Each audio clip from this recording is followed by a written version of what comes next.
Hi, and welcome to the channel. This is a brand new channel, so please like, subscribe, and share to help us grow.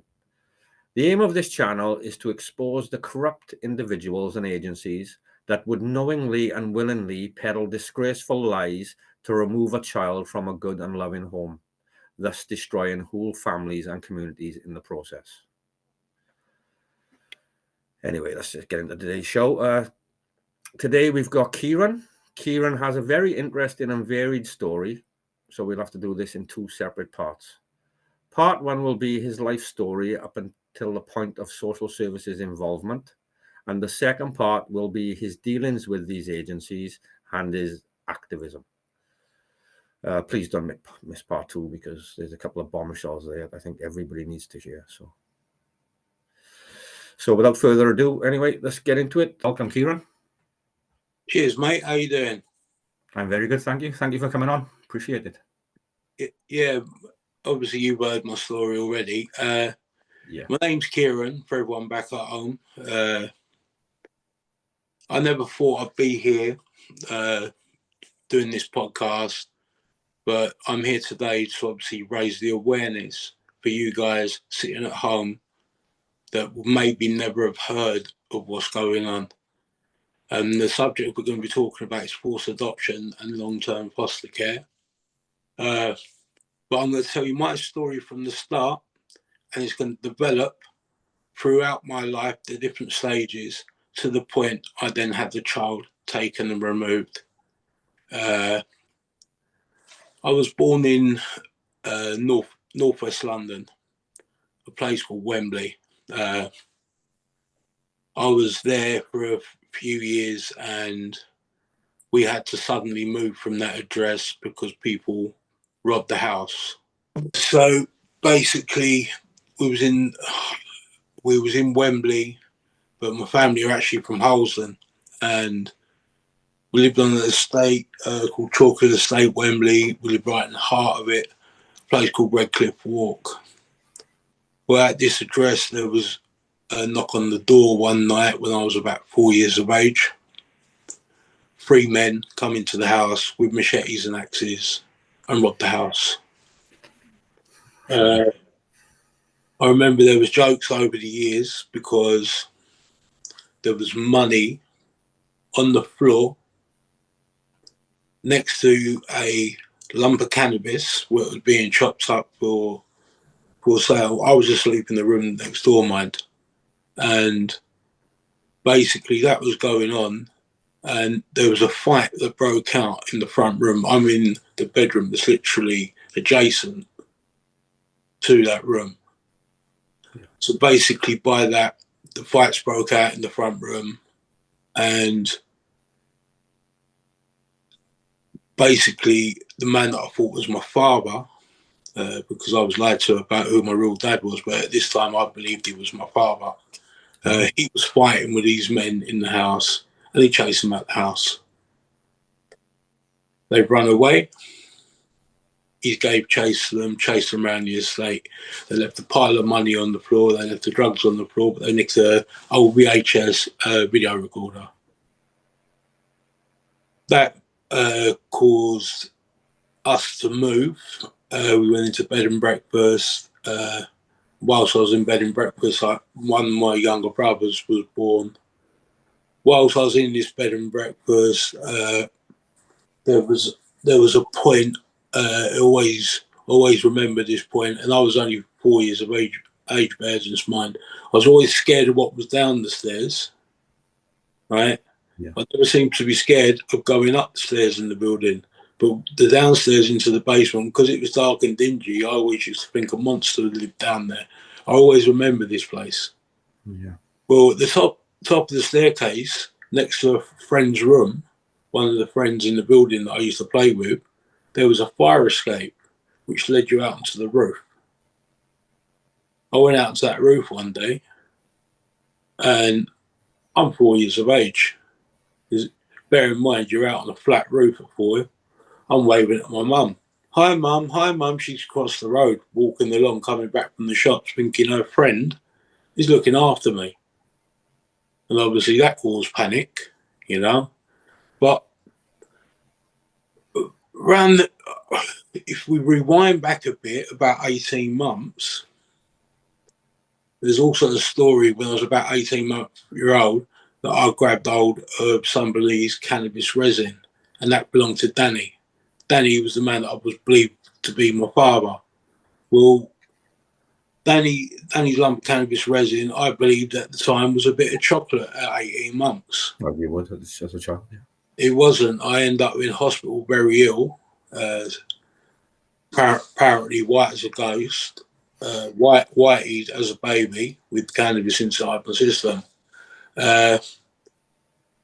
No social work involvement at these times, and you think with what I've just said then about 18 months and then at 4 years of age, there should have been some sort of intervention because that is quite hostile. Yes. And that's quite a hostile environment to be getting brought up and raised into, you know. Never knew of a social worker myself till I was about 13. That was quite late on in my life. But basically, my younger years, I always felt the odd one out at home. Never felt like I belonged. Always wondered, always wondered what was different about me. Why was I always treated different? And there were so many things as a child growing up. Obviously, these are the things that a child shouldn't be feeling. The child feel like he belongs somewhere. Why does he always feel like that? Well, obviously, throughout my life, I was lied to about who my real father was, and there's a long story to that. Obviously, as you've already heard before, because I told you before. So basically, I moved from Northwest London at the age of 4 years of age into Shepherd's Bush, into a B&B. That's the place I was up on the roof. There was, again, another time I was at risk, no intervention, okay? We moved over to South London to a place called Carshalton in Surrey. Moved to an address there. At first we had no carpet in the house. It was all see-through plastic, what you'd wrap around stuff, nailed to the floorboards to stop you getting splinters in your feet. We obviously come from where we come from, and we come to there with hardly anything. And my mum was, at the time, she was out shoplifting. She'd take us into places like CNA's. If we needed a jacket, she'd put the jacket on us. If there was money was tight, she'd take you to Tesco's or Sainsbury's or somewhere like that, give you a sandwich, push you around in the trolley. You think it was great getting in the trolley and no food actually going into the trolley. That was all quite normalised, if you know what I mean. That kind of behaviour was normalised. So it's like, even if we went on holidays, like when you go in a gift shop, you get the little thimbles you can put in your hand quite easy. Yeah. Well, I remember times there being me and my brothers, and we'd go into these like gift stores and that, and my mum would be with us, and we'd go in, and we'd all be pinching something. Me, I didn't like to pinch, but someone out the lot of us would be pinching bits and pieces, little thimbles, and because they didn't want to pay for it because it was too tight. No one wanted to pay for nothing. They'd rather steal it, you know. I remember that growing up. My mum got arrested for shoplifting, and the police come to the house. She got arrested for shoplifting in Sutton High Street. And the police come and raided the house because the amount of stuff that she was caught shoplifting. We was taken up to the police station, and I kept calling the police station a prison. Why are we in prison? Thinking the police station was a prison, because as far as a kid is concerned, when the police take you away, you go to prison. Yeah.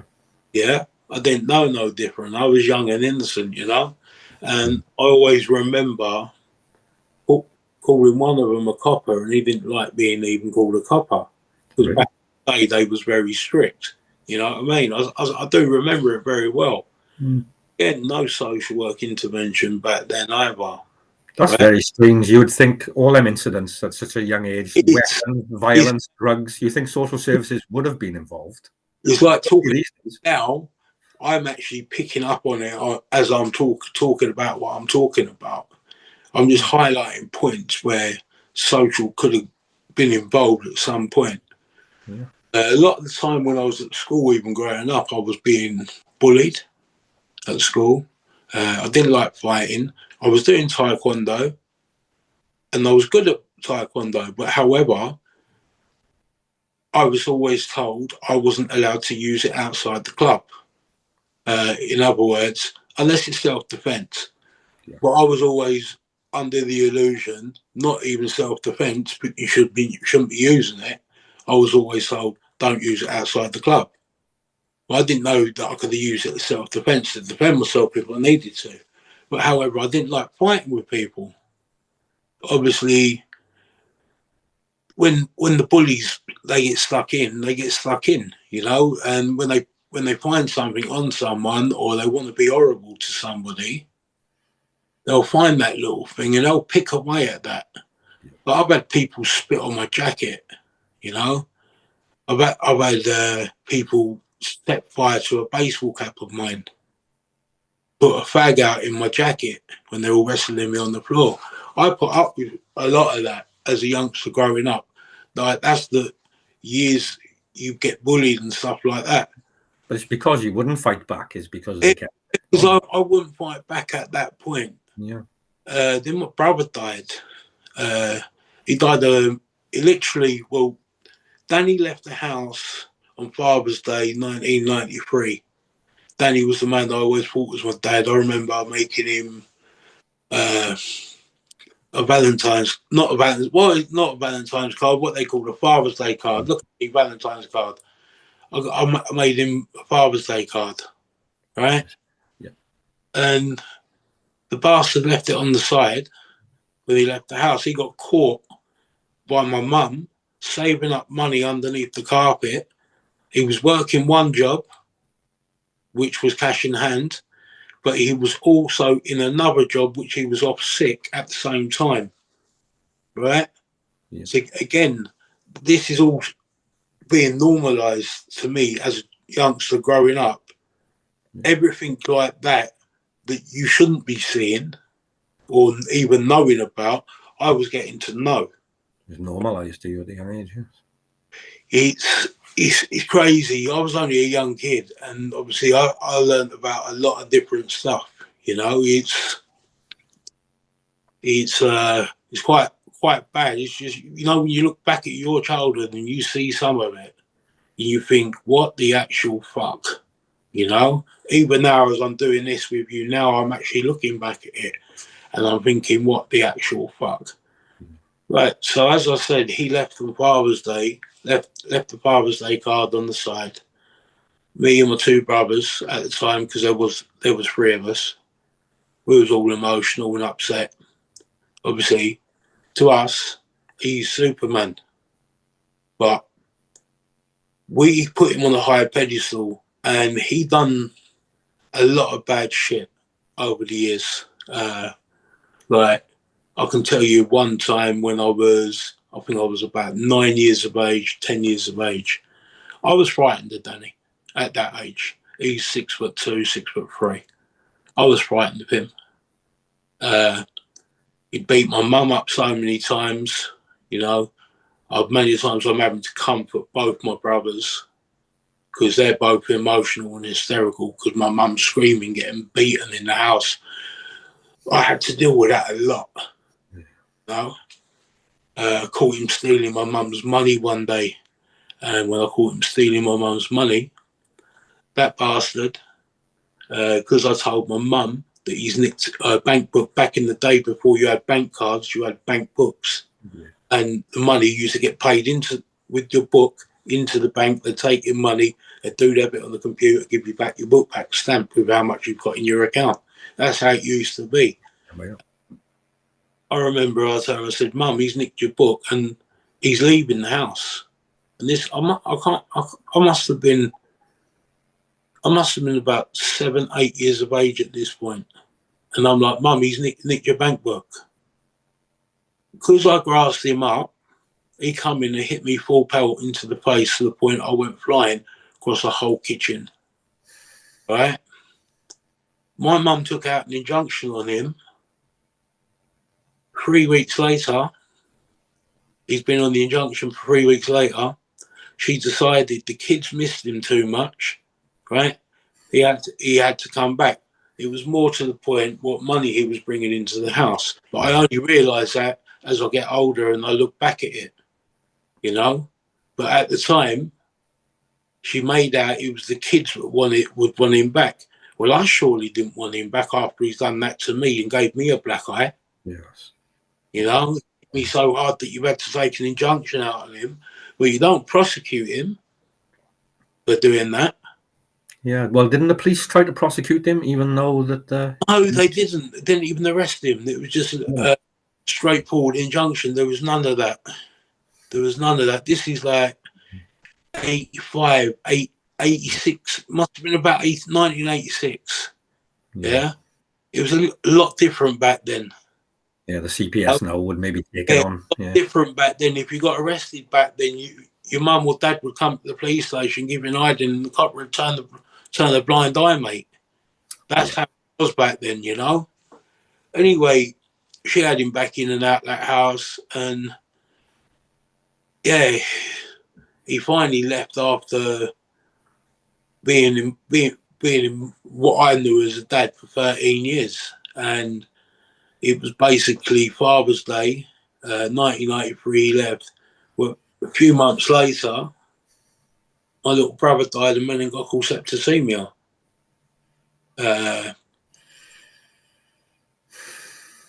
Quite surreal. I'm not going to go into too much details about it because I don't want to break down.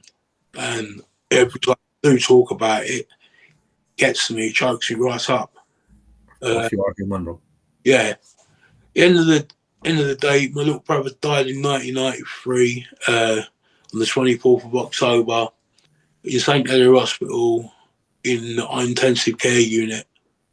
And I remember that day like it was yesterday. I remember what I was doing that day. I remember every single thing. And I was only 13 at that time, just about to celebrate my 14th birthday a couple of weeks later. Yeah, my brother basically, he fell ill the night before.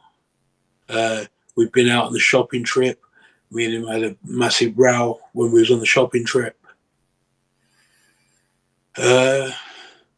Basically, the row, we never spoke again afterwards, sort of thing.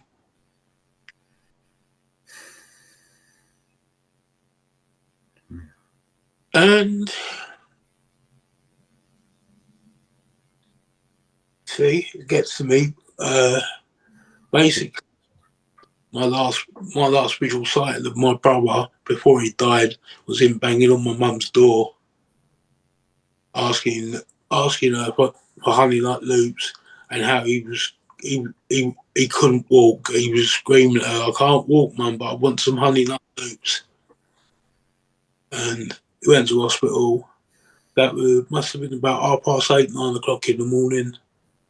I was fixing my mountain bike in my front room, thinking that my brother's just got an allergic reaction or something to something.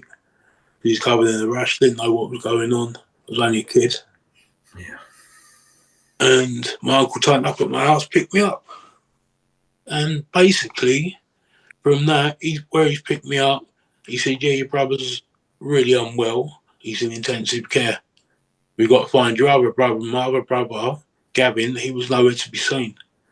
Scott was my youngest brother, 6 years of age, was lying in a hospital bed at that time, fighting for his life, but I didn't know.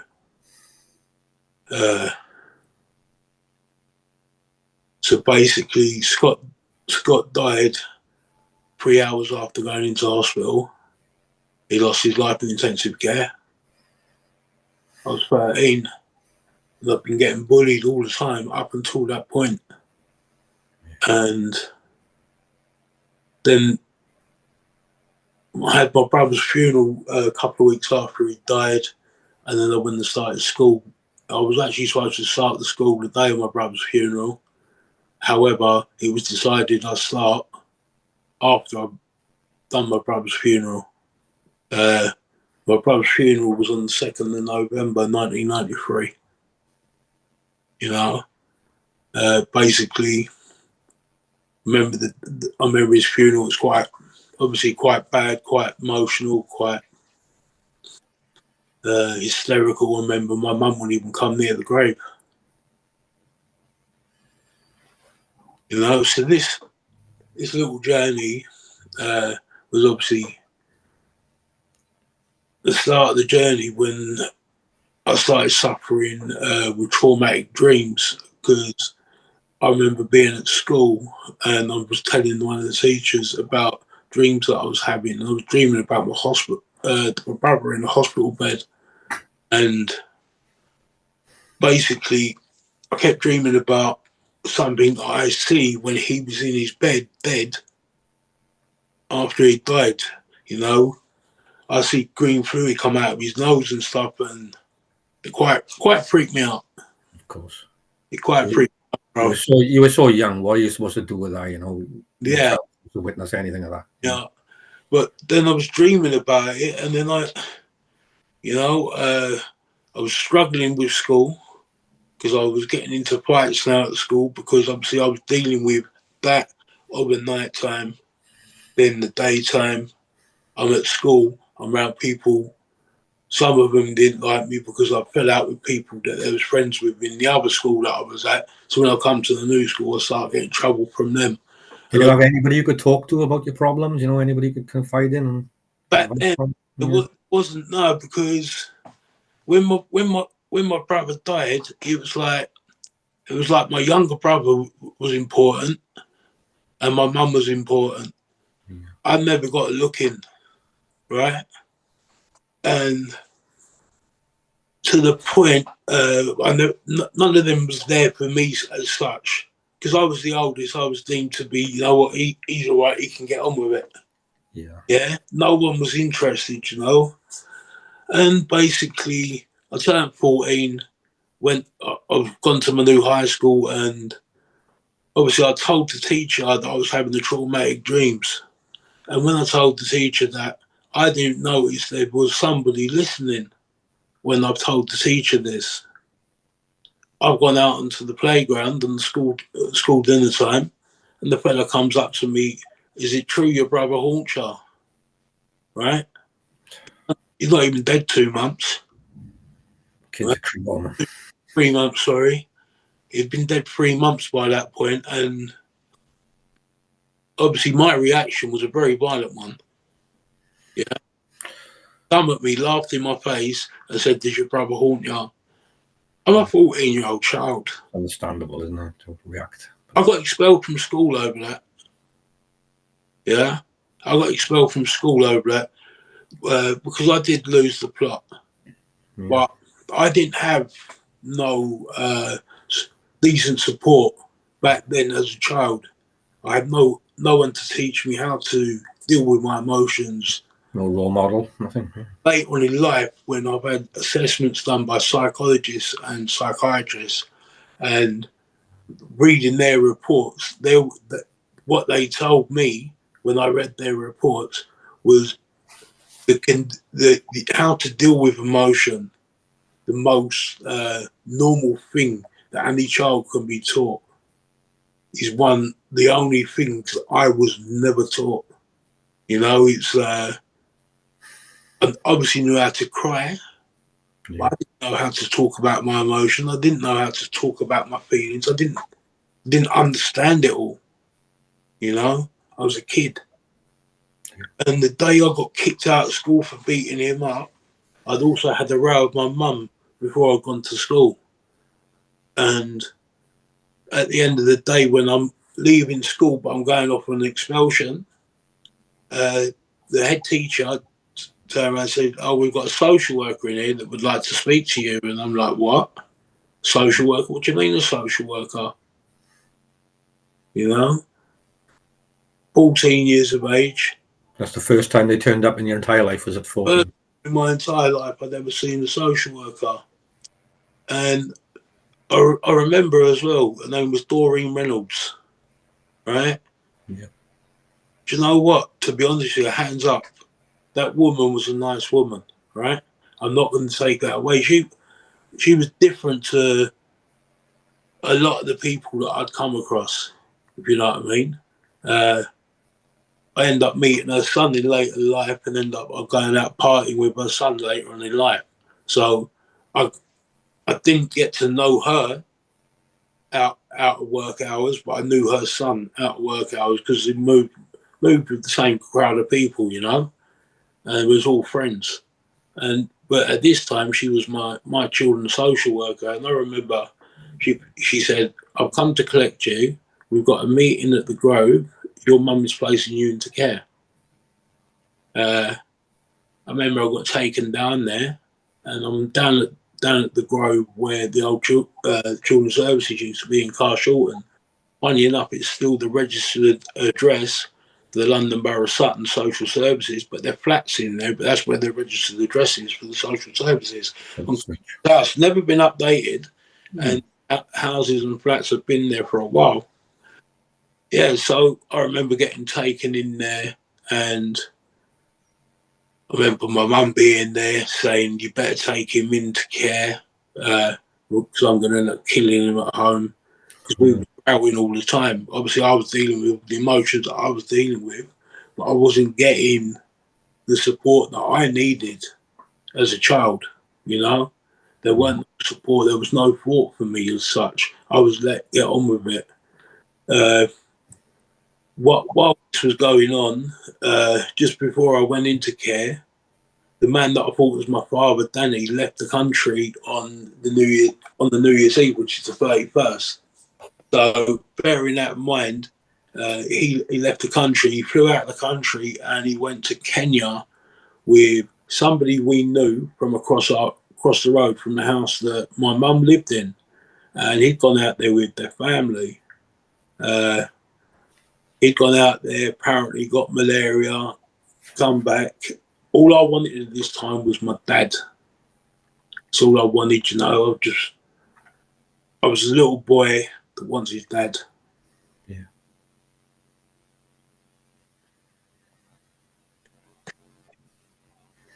Be honest, right? I hate that man with so much passion. At the time, I didn't. I was a little boy, wanted my dad. My dad's Superman. Remember, my dad's already beaten me. He's done everything to me, right?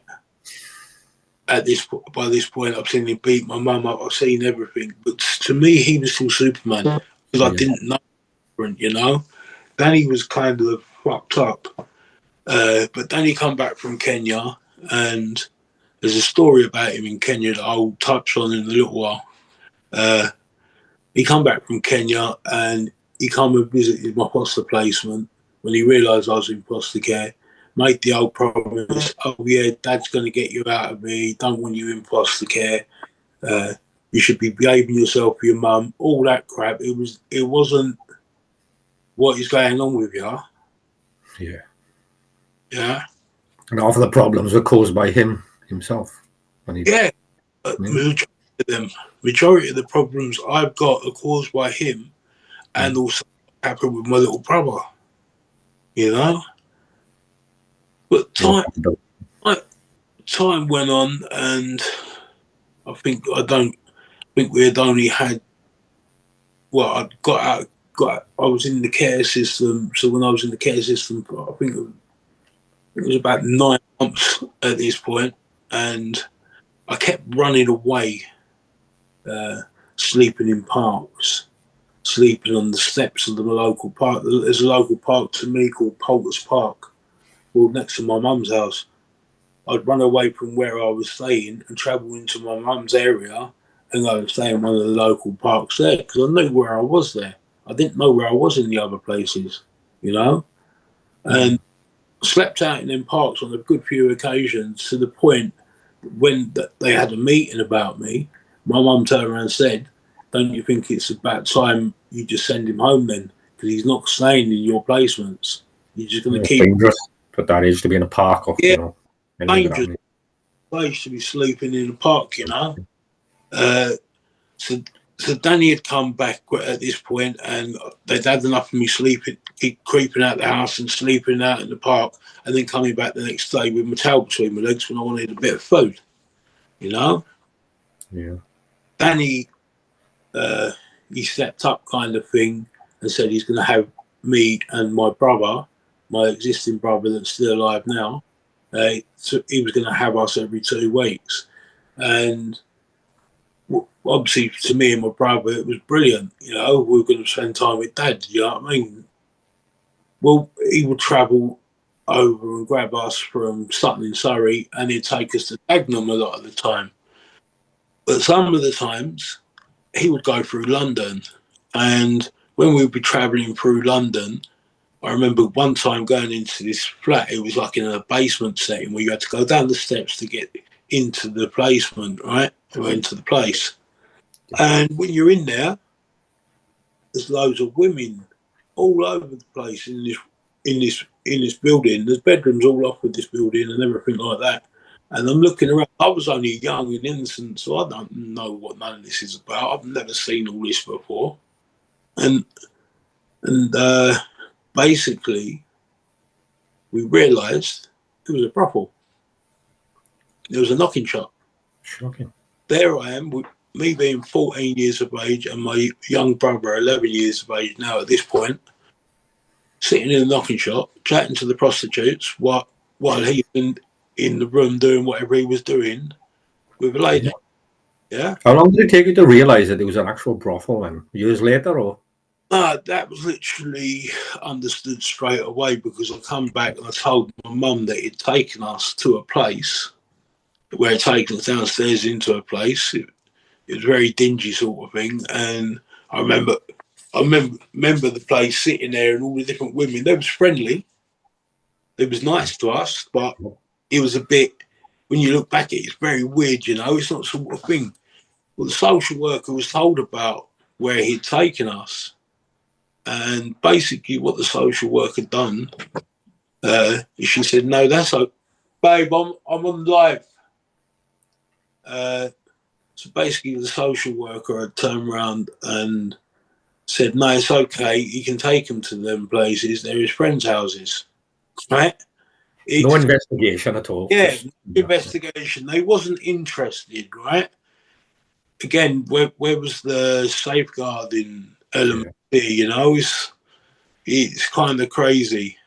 It is. Then probably a month or so later, he's taken us over to Dagenham again, and I went past that place only the other day when I was in Romford. I done a demonstration over there, but when I got on the connecting bus from Dagenham East train station to get me to Romford, it went round the roundabout at the Fiddlers in Dagenham. Well, at the Fiddlers in Dagenham, you got a tower block one side of it, and you got a tower block the other side of the roundabout. And my Uncle Terry used to rent a room in a flat off of somebody that owned the flat, who also let one of the other rooms to his nephew, not my uncle's nephew, the landlord's nephew, and his au pair girlfriend. Basically, she's from Holland. She was Dutch, I remember. And she was only a couple of years older than us. And I remember Danny turning around and saying something along the lines one time. Imagine if we slipped her a couple of them blue tablets. Yeah. And basically drugged her and let all us young kids have a go on her like little rabbits. And I never forgot that. No, I've never forgot that. But I come home, I told my mum, I told the social worker. Still allowed to go over there. Yeah? Still allowed to go over there. Bear in mind, I'm 14 at this point. What would it take to stop you from going around these places and around these people then? If you've said everything that's happened there, to the social worker and everybody. They don't think that's concerning. Well, What is it's very concerning to me that they didn't even take no action. You know, these yeah. these things are things that need action on, and nothing was done. But that was back in the day. You're talking, this is in the 90s. You know, Yeah. early 90s. You're talking 93. My brother died 94. I went into care in January 94. That was. I got out of care 9 months later. So, you know, after I come out of care, November, well, it was October. I'd come out of care, and in October, my uncle had a fall over in America. He'd had a fall off a roof. My uncle Coleman, he was a kickboxer. He had a fall on the roof out there doing some roofing work.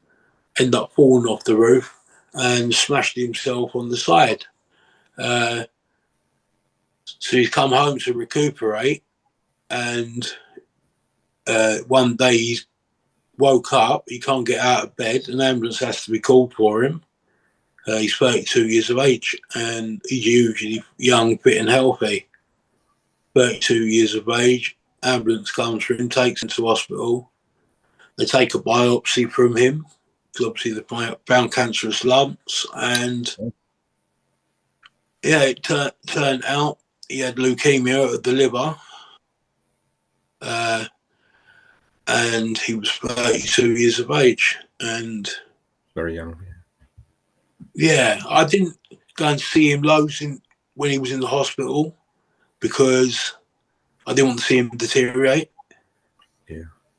I'd seen my brother obviously deteriorate, and a lot of that was causing me to have dreams as well. So obviously I was trying to avoid anything like that. And I remember it's quite bad, really. I remember because my mum was always telling me when we'd argue after my brother had died, she was always saying, well, it's my son. And I used to say to her, well, it was my brother. Yeah. You Well, she was know? an adult. She could obviously deal with it better, even though it's her mother. But what is a child supposed to do with that? The brother, the person I see every day since Exactly, bro. can't understand that, as a child. I can't understand it either, to be honest with you. She apologised to me later on in life over it because she realised later on in life I was pushed away, and that's all I needed was someone to show me some warmth. That's all any child needs, really, I believe. You know. So my uncle Coleman died, but I remember before he died, I remember saying it was out of spite. I said to my mum, because she kept always used to say to me, it's my son. And I used to say, well, it was my brother too, right? And I remember saying, it's quite bad, really, but I remember I turned around and said, your brother's gone. How's it feel? Because you were telling me last year, I was saying, how I felt last year now, then, didn't you? I remember that, It's quite that's the mental torture of a child, really. Yeah, it's quite deep, but when you're looking back at it, I'm looking back at it all these years later as well. You know what I mean? It's horrible. It's horrible. So that's 14. I got to 15. My uncle Coleman had died. Literally coming up to, it was probably about 4 or 5 months before my 16th birthday. I had a row with my stepfather, and my stepfather was a new partner for my mum, and he basically stepped into the role in the house, sort of thing, being the breadwinner, be it doing this, whatever. He was basically raising the family. I rowed with him one day because obviously I've been rowing with my mum, because obviously me and my mum, even when I was a child, wasn't getting on. And that's probably a lot to do with that she was never there for me. So obviously we'd row a lot because I wanted the attention, I wanted the support from her, not to be, oh, don't worry, we'll sort it out in a minute, or do you know what I mean?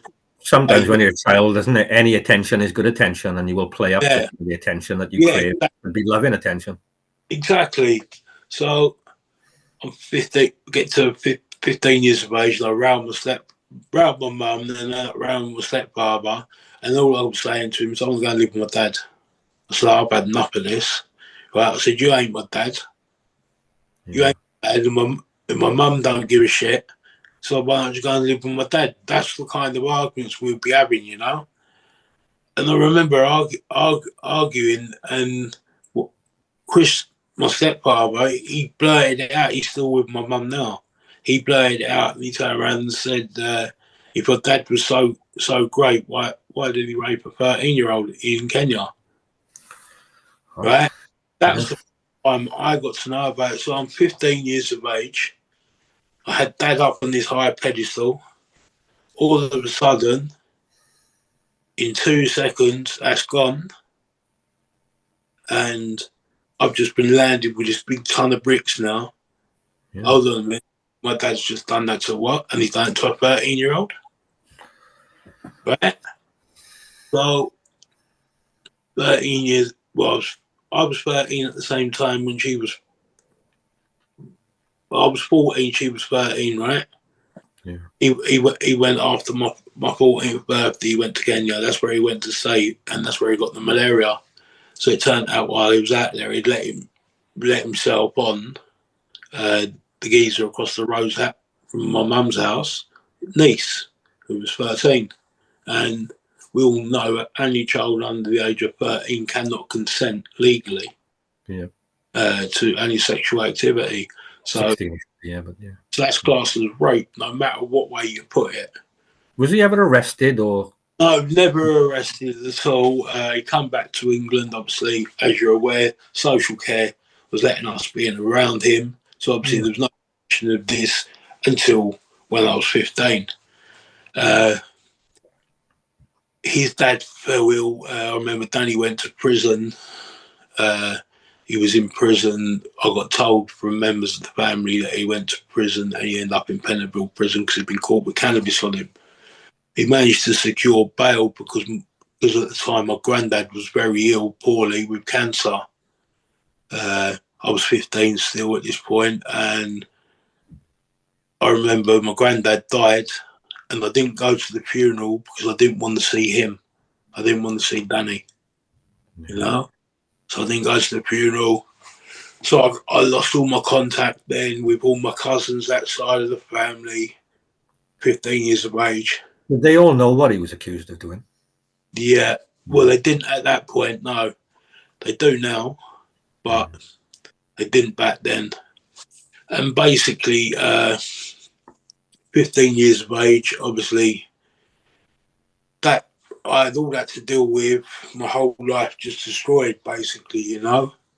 Of course. Criminality was normal to me because I've grown up around people doing criminality, like as a child. You Yeah. know, the drug dealing going on at home. I was around people that was doing armed robberies and making a good living. I say a good living because the money that I was getting, it was obviously good because they was driving brand new BMW convertibles and stuff like that. And throughout my childhood, I see that kind of stuff, you know. So I've got the emotional side that was messing me up as a child. Then I've got the side to where crime was normalised to me. Everything was normal as such. Like I said to you, even going nicking the thimbles and stuff like that, it was all normalised. Do you know what I mean? Yeah. Crime was normalised to me. It was just like a way of life, you know.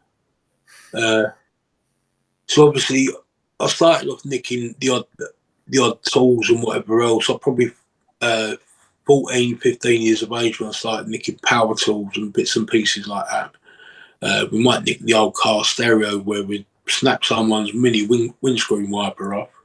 We'd bend it into a right angle. We'd sand down one of the edges on the curb, which would make a key. That used to let us into a lot of people's cars. Really?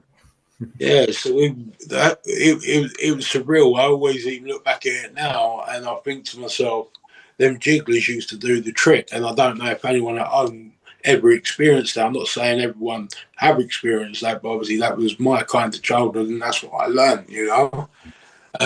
So obviously we started off nicking stereos, power tools, people's mopeds, motorbikes, you know. Then by the age of about 15, I started to steal cars, and sometimes they was stolen because people would be buying them.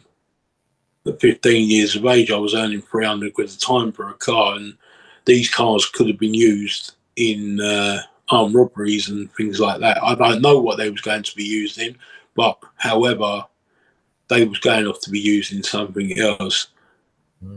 Obviously, I'm not going to say too much because obviously I don't want to incriminate myself. But obviously, at 15 years of age, I would. That's how I started off in the life of crime. I started selling a few cars. So you kind of worked your way up then from petty crimes up to... Yeah, basically, like I said already, I was around armed robbers and whatever else from a very early age. You know, it was all normal. You know what I mean? I'd go to like a christening within my family. Every single man at the bar was an armed robber. You know, it was normal. It was the everyday thing. Is didn't know no different. You know what I mean? I even one time underneath my cabin bed pulled out my drawer, and because I'd seen my uncle underneath there one time when I was asleep in bed, where he'd come round while I was still asleep at 7 or 8 o'clock in the morning. He's removed the drawer out from underneath my bed. So when he's gone, on another occasion, I pulled the drawer out and I've looked and I found a bag, and in the bag there was a shotgun and a couple of handguns. So underneath your own bed? Underneath my bed as a child, again. If you'd been searched then and you'd be possibly been found, he would probably blame that on you? At that time, I think I must have been about 10, 11 years of age. Okay, so yeah, it would have been on that. blame. I also found a back garden as well when I was about 12, 13, underneath a conifer tree. So he just left a gun, a loaded gun with bullets underneath? The bullets and the shotgun was in 3 pieces, a load of red, green and blue cartridges in the bag, and then there was a couple of handguns with all the bullets separate in another bag. Just left there in the 10 or 11-year-old's bed. That's Yeah, well, I found it in the garden like that as well. The thing is, it's like it was normal. It was normal to me, you know. I didn't know different. That was a normal way of life. It was like I've used seeing stuff that I shouldn't be seeing, you know. Like even my brother would go off at points putting the money into the cash, you know, like train stations.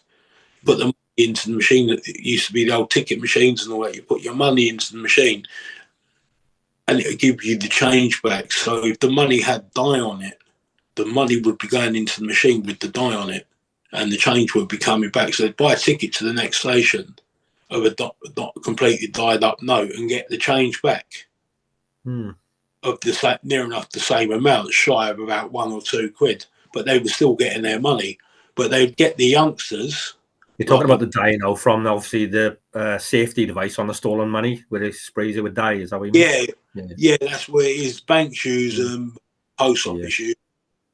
It's also hard to get rid of the notes. The only way to get rid of the notes then was actually using them in machines then. Yeah, well that's the ones that couldn't be cleaned. A majority of them would actually be cleaned.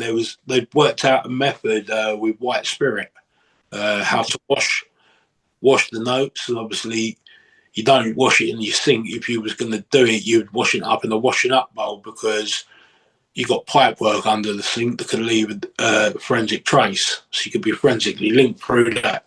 So obviously these are, again, I'm going to call them skills. These are things that are taught to you throughout your life. This is they are skills, but I wouldn't say they're legal skills. Yeah, well, funny enough, right? Obviously, my life progressed that way. So that's what I'm going to say to you is like, I didn't think at that point when I'm seeing them doing them things that I was going to do that. What I was looking at was their nice cars. You pull up outside my house in a brand new car, and I know you're not going to work for it.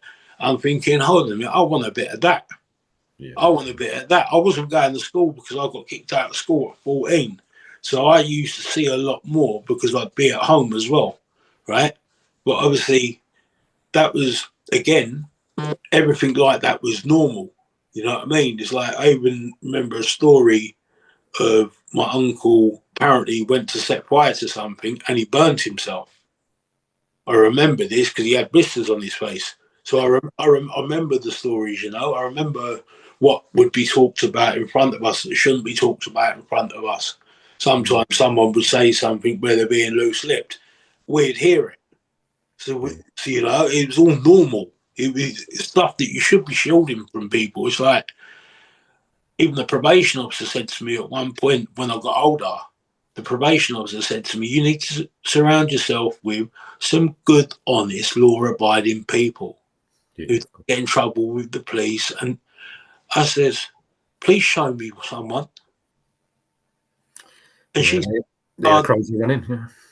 I said, I said, well, show me one, please. I said, because every person I know all around me is up to one thing or another. I said, I don't know no one else. And I was a young kid. Yeah. And I'm saying it to the probation officer, who do I mix with? I said, because everyone I know is up to one thing or another. It's all normal. It's a normal way of life. I didn't know no different, you know. But obviously at the early stages, it started off with, I'll go and get a few cars. I'll travel to North London, drop a car off, get 300 quid taken to the pub, get steaming drunk, and get on the train and come home. I've still got my 300 quid in my pocket because the people wouldn't let me spend my money, right? So that was that life. Obviously, I've been in care. I've come out of care. I've started to be a little thief, a little bastard. Started to earn a pound note, doing whatever I could to earn money. I had jobs in between. Like I had a job on the River Thames, and that was basically doing boat hire. But I was in the winter. We'd be in the boat sheds, standing down the boats, painting them. That's when I was 14 years of age, left school. That's what I was doing at 14. You know, used to earn 30 quid a day for working for them, and the 30 quid a day I'd get from that, and then I'd get some money. At Richmond, it floods because it's tidal. The Thames is tidal, so they got parts of the pathway goes under about 2 or 3 foot of water. I'd put the old fisherman waders, go around there with a rowing boat, and I'd be pulling them from the pub to the shore. So because I couldn't get across to the shore because the water would come up halfway up the pub steps, you couldn't get across. They'd have to get in a rowing boat. I used to pull them backwards and forwards across like that to earn an extra bit of money. Sometimes we earned an extra 30 quid each. Me and a mate of mine that used to be doing it, you know what I mean? But obviously, I liked money. My mum never had no money. She basically, we would walk around in trainers with holes in our shoes, and we could be like that for 2 months. They'd be the cheapest pair of trainers, and you'd have a big hole in your trainers or a hole in the bottom of your school shoes where the water would be coming in. You'd have to put that'd be enough to get children's services involved these days, you know. Just again, yes, that's what I'm trying to say. But obviously, all these things are the little things, obviously, that led to me then started wanting to make my own money because I've seen other people doing it, right? And obviously, I know what it's like to suffer because I'm walking around with holdy shoes, getting bullied for it, you know. But obviously, when that young kid and I beat him up, that was the turning point with the bullies as well. Because obviously, I went from not wanting to fight no one, then you come and said something as serious as your brother haunt you. Yeah. He gets a few clouts, but obviously that was a flicking switch. Then it was like, I then like flipping out on absolutely everyone, whoever was around. You know, if someone wanted to start terror, you built up all that, you know, taking all that bullying for all them years. It built up to a point where obviously it's going to explode. You know. Yes, You're only human, bro. Yeah, I know, but I start hanging around with people that used to try and terrorize me, because I was obviously the black thief, the car thief. I could nick all them kind of things. And I was also somebody that could knock somebody out. And it was witnessed on a couple of occasions. And in the end, the people that used to be horrible to me, all of a sudden was very nice to me. Respect. Yeah, it was respect and wanted to be my best friend and whatever else. But obviously, they're just using me. Yeah, they was just using me. They weren't real friends. I don't speak to them now. Okay. You know what I mean? But when I was younger, they were what I thought was my friends and whatever else. They would go around and get into gang fights. Well, they was bullies. They'd go around getting into fights with people all the time. That's what they'd done. Obviously, me to start knocking around with them, I didn't realise what I was getting myself into until one day one of the gang fights went wrong. The gang fight went wrong. I was 15 years of age, and one of the people that I was with during this fight pulled out a knife and he stabbed somebody up. I was 15 years of age, and I didn't know that the person had been stabbed until the next day. Really? I didn't even know because I didn't see it happen, and it happened right in front of me. I was fighting with the fella, and I kicked him twice as he was on his way on the way to the ground. Well, as I've done that, my mate, a friend of mine, and we've always been friends, even back before then, even still to this day. He's not that kind of person no more. But at this time, he was 15 years of age. He stepped forward and he stabbed the man 3 times into his back area, like his bum. And I didn't see that, right? I didn't know where the person had been stabbed. I just got told the next day that somebody was stabbed. And I went, what? Who stabbed people? I didn't know anyone been stabbed. Well, next thing, our friend gets nicked. He gets locked up and he gets put into Felt and he's in there for a week. And then they release him into the care system. Basically, local authority care. That's what they released him under because of his age being 15 years of age. They had the choice they could have had him in either. Well, his time that he spent in the children's home, he was on 24-hour curfew. He was not allowed out of there unless he had an adult with him from there. It had to be a care worker. As such, he wasn't allowed out at all. So it's like a prison anyway. And yeah, Scott ended up getting 3 years. Myself and a couple others ended up getting arrested because it was a massive gang fight where we caught people counting us. This is what sparks it off, and it was me that sparks it off. I'll be honest, I hold my hands up. I'm in the doorway of McDonald's, and one of the girls turned around and said to us, "Here, that guy in there's counting you lot." Well, straight away, if you're outside McDonald's and someone's counting you and all your friends when you're hanging around outside McDonald's, you're going to be thinking, "What the fuck are you counting us for?" Yeah, I'm a bold and brass bastard, and when the sailor fella come out that had been pointed out as their accountant, I said, "Fella, what are you counting us for? You know, what are you counting us for? Is there an issue or something? Why are you counting us? We're only a bunch of kids." These like up to about 20 years of age they was, and we was only 14, 15. And the fights broke out. You know, it broke out in the doorway. Obviously, it was me that basically caused the fight by actually pulling them up for counting us. And obviously, I fought back because then my friend got involved to help me, and he stabbed the fella, and he should never have done that. Right? I put it now, he should never have done that at all. But he stabbed the fella like he was helping me in that situation. Did you know he was carrying a knife at the time, or? I didn't know. I didn't know at all. And the thing is, I felt guilty. But I felt guilty that he was sitting in prison for me. That's how I felt. I felt he was sitting in prison for me because he come to defend me. He's harmed him. Now he's gone to prison for 3 years. I was a young kid. I didn't know any different. You know what I mean? I'd been in a fight. Somebody had been stabbed. I didn't even really. I don't know. I don't even know how to describe that. It's like at the time, as long as we was all okay, we didn't care, sort of thing. We was only young little bastards. You know what I mean? Obviously, I've never out to harm no one, but fights happen quite a lot, and especially when you was hanging around in a gang, fights were happening. You know, Of course. and the littlest thing could kick something off. You know what I mean? Yeah. Well, round about 16 years of age, I went from stealing cars, and I stepped up. I stepped up the ladder. Basically, there was a group of lads that, from my area. They called themselves Sutton Burglary Posse.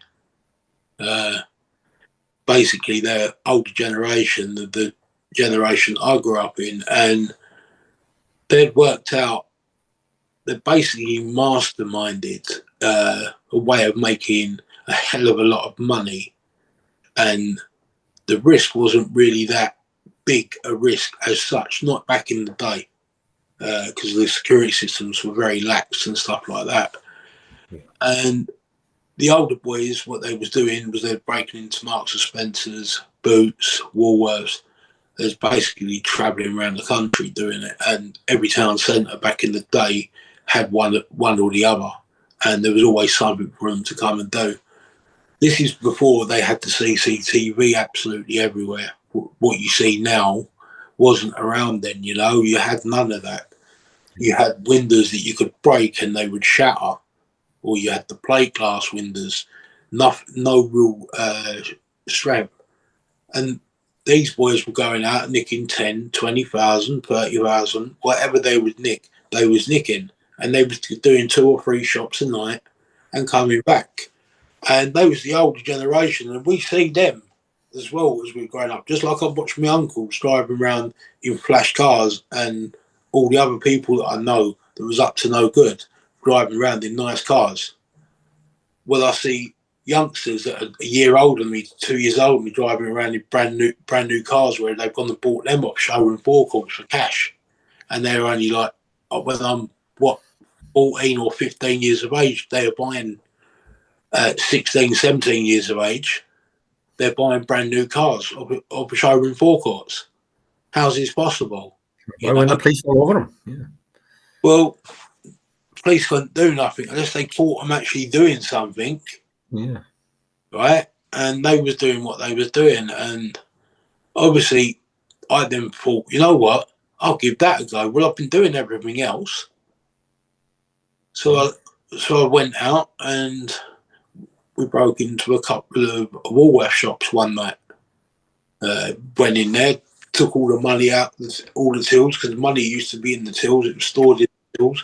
The cash would be closed. We'd open them up. All the cash registers up. We'd take all the money out of the tills, and the vouchers could be used in multiple stores like B&Q's and everywhere.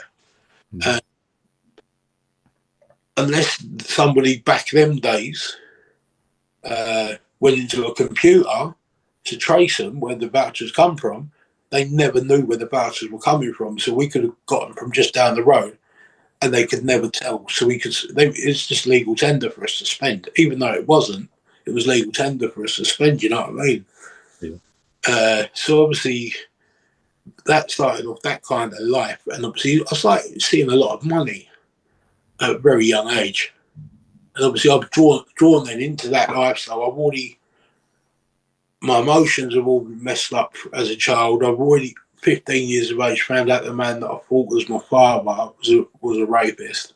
I thought to a 13-year-old girl, and then so you've got everything all like a kettle, right? And then I've gone into that life there, and obviously when I've gone into that life there, I started using drugs. By the age of 16, I'd smoked crack cocaine, right? Very young, yeah. 15 years of age, I'd sniffed cocaine.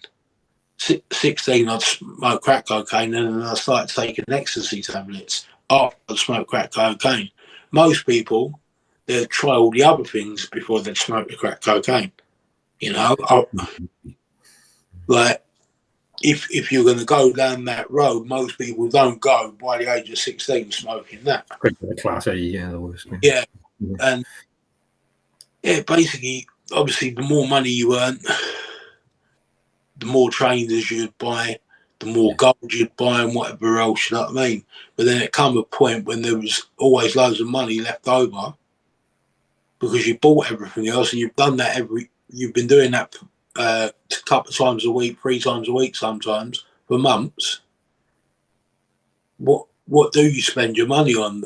And then we start partying, going to raves and stuff like that, you know what I mean? Taking minibuses of people to the raves and stuff like that, just for a bit of fun. You know, Yeah. that's what it was. It was a bit of fun, but I used to like getting right out of my head on the ecstasy tablets to the point I didn't know what time it was. I look back at it now, it's because I wasn't happy. You know? Escapism as well. Yeah, it was the escapism from the reality of what I was living. You know what I mean? It was horrid. It was horrid, mate. Oh, God. You know what I mean? But that's all at up to 16 years of age. The following year, my uncle Francis, he come over and see me in the September, and he picked me up from my mum's house because he wanted to go around to my auntie's house because my auntie had moved round the corner, and my uncle and my family that really from North London, and obviously I live in South London, as you've been to my area, you know what I mean? And my uncle drives over and he says, Kieran, can you show me where your Auntie Chrissy lives? This is the last conversation me and my uncle had. I said, yeah, I can. He said, but if you get in my car, can you lay the seat down? You're a hot face. In other words, I was too hot because the police were getting all over me. Because at the time, I was a young person getting involved with a life of crime, right? Well known, yeah. And I'm starting to get known by the police. And obviously, my uncle's like to panic because he's thinking he's on the disqualified driver at the time, you know, and it all went like that. Well, a couple of weeks later, he dies in that very car that I was in. He dies in the seat that I was in. A couple of weeks later, his friend was driving, flipped his car onto the roof, and he died. So bear in mind, this is just before my 17th birthday. Never enjoyed any birthdays from when I was 13 onwards. Of course. You know? That's a lot. That's one person's lifetime, but they're probably by the age of like 16 that you've been through there, bro. You know, Yeah, shocking. exactly. I grew up a small town. Some of these things, you know, even though this town's getting worse, but yeah, nothing compared to what you've had to go through in your life, bro. Yeah, So, it's messed up, but yeah. I understand there's going to be other kids very similar position to myself. No support network when they're young, you know, no one to give them no guidance. I can see that, you know. I understand that now, being the older person, looking back at that, and that's something obviously I hope to change in the future. Obviously, an avenue I'm going to be going to in the future is into basically campaigning against knife crime and obviously gang crime as well, gang grooming, that kind of stuff there, because people don't realise how rife that life is and how people are groomed from a very early age to become that way. When you said this to me, I never quite understood before exactly what that grooming entailed. But when you explained it to me, it makes perfect sense. And yeah, Yeah, there's what you said there about it. Yeah, it's basically, if you look at my whole life in a nutshell, everything that should have been taught to me as bad, I was told, yeah, it's bad, but it's okay. yeah, Yeah. You know, that's not normal. That's not normal behaviour. It's like now me being a father, would I want that for my child? exactly. No, I wouldn't. Right? And being a father, would I want that for your child? No, I wouldn't either. Because that's not what being a parent's about. A parent isn't saying to your son when he's going out the door to do an armed robbery, I believe you're going to have a good day today, son. Yeah? So, yeah. Right? And then, oh, I've got a bad feeling about today. Can you call today off? Get told things like that. I'm 19 years of age.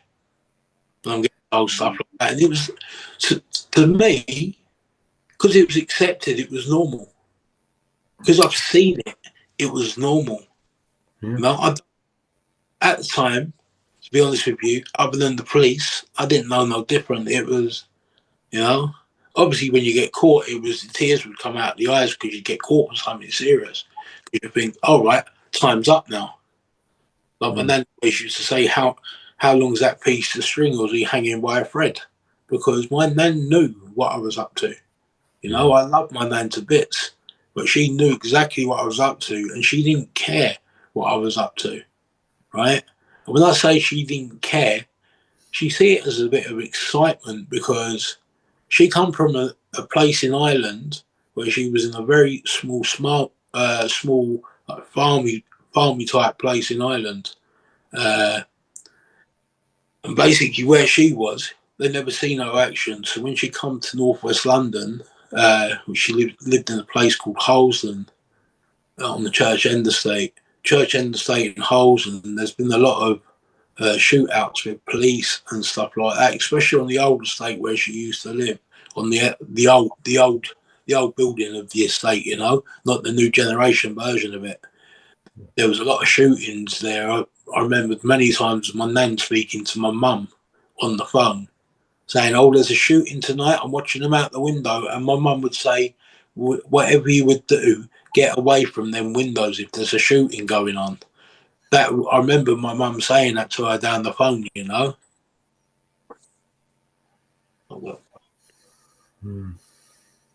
It's a lot, bro. You know, when you see a lot of things that's so young, you become desensitized, they're normalized. The people who are older than you, your parents, the role models, are supposed to show you where the line is. Mm. And they were actually more encouraging you and not telling you. You know, when you're Mm. young, you don't see consequences, you know, of your Yeah, life. so I remember when I was 18, just after my 18th birthday, I got a job in a pub, worked in the pub all over Christmas, into the new year. Come the 2nd of January, they let me go. Right? Someone tried to glass me when I was working behind that bar, and obviously at the time they was giving me £3 an hour. So I'd given up doing the burglaries and whatever else for a £3 an hour job that someone tried to glass me on in the first 2 months of me being in there, and I got sacked 2 days after after New Year's Eve. So basically, 2nd of January, I was sacked from that job, that position anyway. So it only basically took me on for Christmas, Yeah.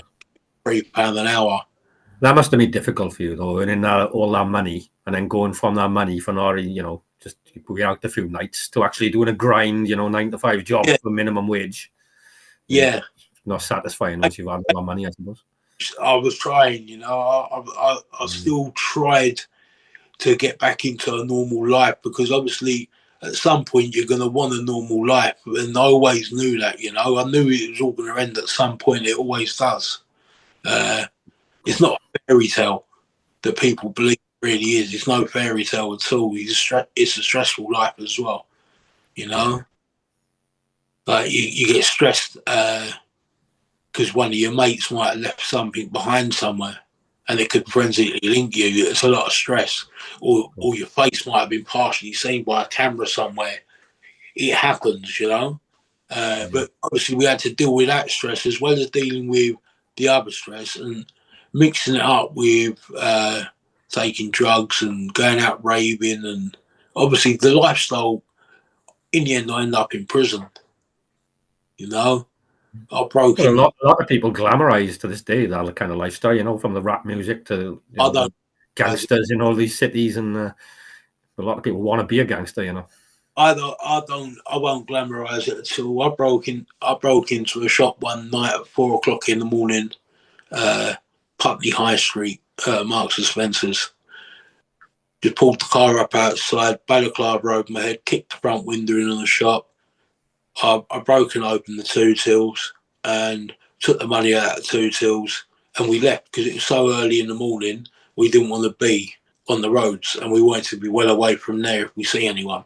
Obviously, we just moved quick, and I ended up getting nicked for that because I'd left a fingerprint in the tray because back them days never even put gloves on my hands. Really? I, I was a youngster. I wasn't cautious of things like that. I just knew how to get the money, but all the other things weren't important. You know what I mean? Yeah. It was stupid of me, to be honest with you. Some of them things that I'd be doing. I'd even go into places with a baseball cap on my head because I wouldn't want them to hit the panic button before I'd get to the counter. Yeah. Yeah. That was in my head. If I put a mask up, they can hit the button before I get to them to get the money, you know? And it was always like a race between me and my friend who could get to the counter the fastest. and who could get over the counter the passes and start opening up the drawers to passes. That's what it was, you know. It was normal, but you kind of feed off each other when you all go a little bit step further than the other one. You push each other on to do more serious things, I suppose. yeah, that's basically what happened, and that was. I'm 18 years of age. I went to prison. I hadn't done no robberies at this point. I was only commercial burglaries before this point. I went to prison. I got banged up with someone that had been away. That was actually away then for robbing post offices, and people started telling me how to rob post offices, how to rob banks, how to do each individual thing. But it sparked something. I'm 18 years of age, first time in prison, banged up 23 hours a day, and I've got someone telling me about how to rob everything. All of a sudden, criminal activity.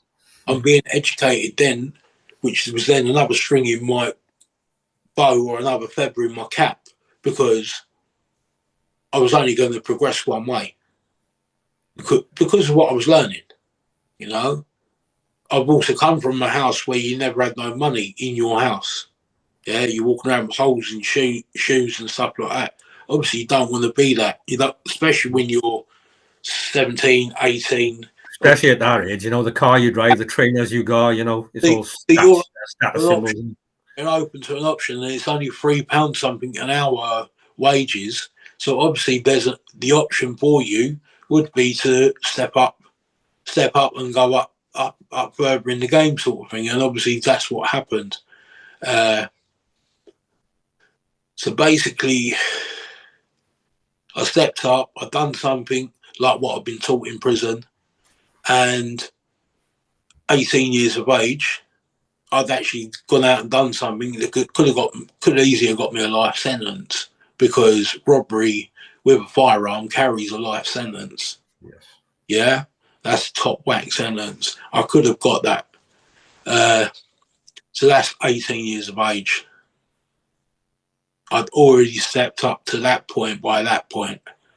And that's quite messed up, because I remember one time being in a neighbour's house having a drink at Christmas. I don't drink now, but I remember being in a neighbour's house having a drink at Christmas, and their son was there, 19 years of age. And I said, "How old is he?" And he went, 19. I went, "Wow." He went, "What?" I said, "You ain't going to want to know." He went, "Go on." I pulled him aside away from his son. And I said, "You know, when I was a year younger than him, I was running into fucking places all over the place and robbing them." And he went, "What do you mean?" I said, "Banks, building societies, whatever. I didn't care what I'd give it a go, sort of thing." And he went, "Really?" I said, "Yeah, but I look at the innocence of your son." Yeah. And me as an adult looking down, and I'm like, wow, how off the scale was I really? That's the upbringing, the difference of upbringings, can a functioning member of society or a stark raving lunatic who's in prison for murder, it's nature and nurture, Yeah, so the upbringing you've had, sent you on these roads, yeah. Yeah, well, I ended up in prison quite a lot, from the ages of 18 to about 24, 25, I'd say, around about them years. Or I was in and out all the time, even one time for robbing the security van with a big cash box. They fitted me up with that one, but that's another story. So basically, 20 years of age, I was with a girl, and I started seeing her, but she was trying to convince me to give up that life, because obviously she wanted to make a life for us. She said, "But you need to stop doing robberies and stuff like that." I went, "Yeah, babe, no problem, as you do." All pleasing her. I've taken a few ecstasy tablets, telling her anything to keep her happy. And the next morning, my friend comes round to the house, and I go out and do a robbery. I promised her all the sweet nothings that I'm not going to go and do anything. And obviously, I lied to her, saying I'm not going to do anything, because I've gone straight out and done something. And then I've gone out with her that evening, I've lost my car in the robbery. I spent £4.5 grand on this car, and I've lost the car to the police. And I always remember her name was Joanne, and I remember she brought with her brother, and because her brother owed her a tenner or 20 quid or something stupid like that. And I remember her arguing with her brother because her brother didn't have the money to give her money back so she could come out with me for the night. I'd only just started seeing her kind of thing, like 2-3 months in. And this is when she already gave me an ultimatum. And I've said, yeah, mate. I said, yeah, come, let's go out. I said, don't worry about it, right? Got out, we've had a drink. I've hardly got any money because I've lost everything that day. Lost my car that day and everything. She doesn't even know my car's missing. We go back to her house. We had a bit of fun that night. Next day, we get up and go to my mum's house. Police turn up at my mum's house 10 minutes after I get to my mum's house, and they nick me for robbery of a security van, of a post office van. Basically, the post office cash delivery van. So they arrested me for that, and she went, hold on a minute, where's your car, right? Before I got arrested. She's asked me where the car was, and I went, what do you mean, where's the car? Don't worry about where the car is. Obviously, I'm trying to act dumb. And my mum said, you might as well tell her. I said, police have took my car. She went, what? I said, because it was used in something yesterday, and the car's gone. She went, what, you're not going to get your car back? Because obviously they know how much I've spent on the car, you know. So that's like £4.5 car gone straight to the place. And I walked away from it, but I was arrested, and then I got the car back. I say I got the rest of the car back. I got the car back missing all parts and bits and pieces like wing, bonnet. It's in the police car pound. The wheels got took off. Yeah, the sound system got stolen in the police car pound. Never fucking believe it. In the fucking police car pound, everything of my car was stolen. It's crazy. What do you think they were searching it for drugs and ripping panels off and couldn't be bothered to put them back? Or well, no, you don't change alloy rims for steel rims when you're doing that. You're taking bonnets off and wings off and stuff like that. That's what they've done to my car, bro. That's how. Obviously, they knew I was very active at that time, put it past them, and that's what they've done to teach me a lesson, as such. Because when they went in my house and taken every single tracksuit, every colour you can get the tracksuit in. You know, like back then I was murdered for a bit of fashion and whatever else, all into the materialistic stuff, you know. You know what I mean? But never had it as a kid. So obviously when I got an opportunity to have it, I wanted it. You know what I mean? So basically... Well, you never seen your tracksuits again? You never seen parts of your car again? They just stole it all from you? Yeah, it's right. I didn't see my tracksuits no more. I took money to my house, didn't see that no more. The whole lot was gone, bro. It was all missing. You know what I mean? The fucking lot, the bastards. So that's up to 22 years of age, right? I lost my granddad that year as well. That's at 22. The girl that I was with fell pregnant at the time. She miscarried that child. She miscarried the child. I think it was a month before my granddad died. So at 22 years of age, I basically was still experiencing bad shit, you know. Then one of my best friends... You lost a lot of people in your young life. Yeah. Then one of my best friends died as well. And at this time, I was homeless. My mum had put me out into the streets at 22 years of age. She didn't want me at home no more. Obviously, I was probably too much at points. I've got to agree I probably was, but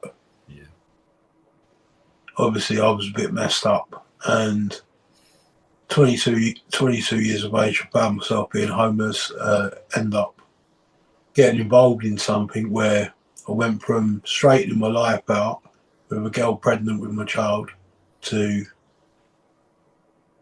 all of a sudden sober surfing, basically sleeping wherever you could sleep. You know, so you're at 22 years of age, Didn't feel like I belonged anywhere either. Again, no sense of belonging at all. As you said, you were getting your life on track. You'd met a nice girl. You know, you had a baby on Yeah, the way. When all that's exactly. destroyed, yeah. And then it's all destroyed again. It's like the hope went out the window. And within 2 weeks of me being homeless, I'd gone out committing commercial burglaries again. And obviously I'd stepped back into that life kind of thing. And come the day after my birthday that year, when I turned 23, we went to a funeral. And after the wake, me and somebody drove round into a loading bay area where there was an Argos, turned around there, and we crashed into the door. But as we pulled away, he's looked in the mirror and he's seen the door was open. That's the Argos stockroom. Basically where all the PlayStations and Game Boy Advances, where everything was, where they keep everything valuable, it basically opened up. We didn't actually go in then. We went away when I got a kebab because we was all a bit drunk. Because the reason he crashed into the door, he was drunk. We went and sobered up and then decided to go back. If there was no one there, we was going to go in there and take a load of the stock. And that's what we went and done. We went home, unloaded the stuff at somebody's house, and then drove back up and got a second van load. It was on the second van load that we all got captured by the police. While I was actually in the police station, the first van load was being sold. They got sold on while we was away.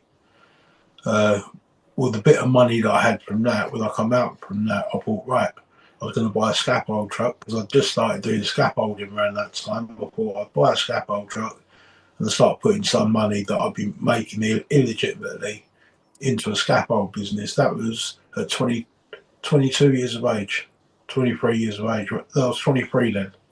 And I was already thinking about trying to start a business back then. I didn't even know what I was doing really with scaffolding at that point. As such, to the point of running the business, I didn't know enough. That's 23. 24, can't really recall too much about 24. 25 years of age, I left England. Went to America. I was there for 3 months. Okay. While I was out there, I was tarmacking, I was block paving, I was slabbing, I was putting railway sleeper fences up. So basically, using railway sleepers, making fences out and joining them all together, interlinking them like bricks. And yeah, it was great. I was doing that for 3 months out in the States. I come back from the States. I decided to miss my family at that point, obviously, so I wanted to come home, but I had no photographs of no one or nothing like that, and there was no camera phones like how there are now. There was camera phones. Like I had the old Nokia I, which was a David Beckham phone. I don't know if you remember that one. Yeah, I remember that, yeah, of course. You remember that one, yeah?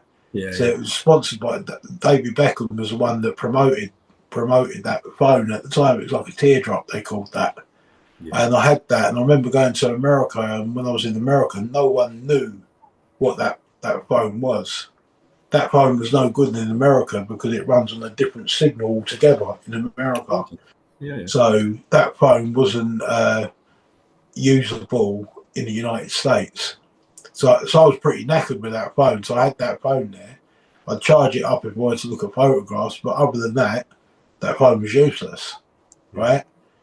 And every 2-3 weeks, I'd make a phone call to home. Obviously, after 3 months, it got too much. I was 25 then. I come back to England, like I said, I missed the family.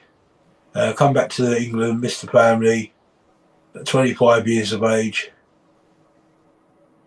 I had no money coming in, because obviously my money, I was in America, I was earning my money there, but I come back to England, I had no money coming in. And you need money to survive. Of course. You know? And yeah, I basically started to step back into my old life, but I ventured more into a drug game. I started getting involved with a drug game. This is like 2006, 2007, around them sort of times. Started getting involved with a drug game, and at first I thought I just helped these lot out. I helped them start what they was doing, help them start a line. I thought that's all it would be.